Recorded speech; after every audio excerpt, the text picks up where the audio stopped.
Today, we're going to do something a little different. We're going to take a single, really powerful news headline from the Times of India and just pull it apart. It's pretty amazing how much crucial information can be packed into just a few words, and we're going to see how journalists use that precision to lay out the core facts of a very serious event. Okay, here's the headline. Now for this entire breakdown, we're sticking to one rule. We only use the information presented right here, in these 10 words. No speculating, no looking at outside context. We're just examining how the report itself is constructed. So, let's get into it. All right, first things first. Let's look at the core of the report, the crime itself. A headline like this has to tell you what happened right away, and this one does by detailing not just one, but a sequence of incredibly serious acts. So to really get the full weight of this, you have to see that there are two separate crimes being alleged here.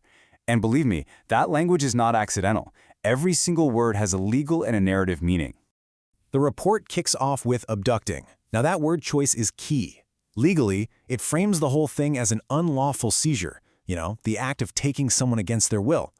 From a reporting standpoint, this immediately establishes the foundational crime that everything else is built upon.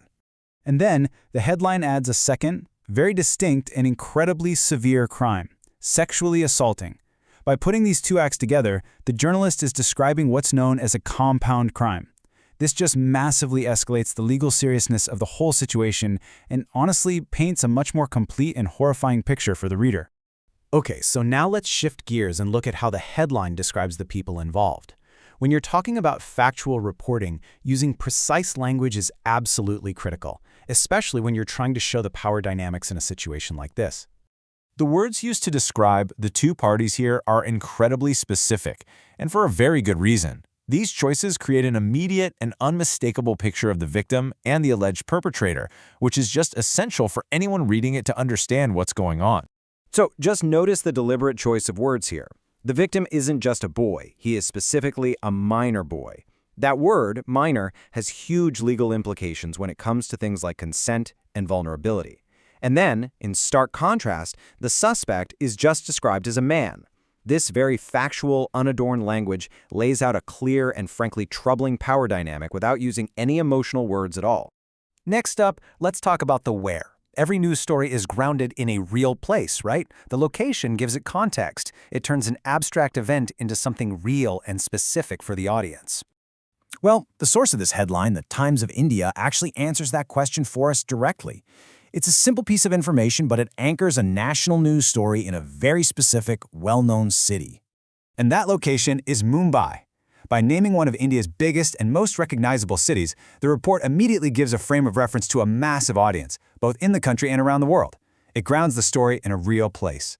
And finally, we get to the outcome.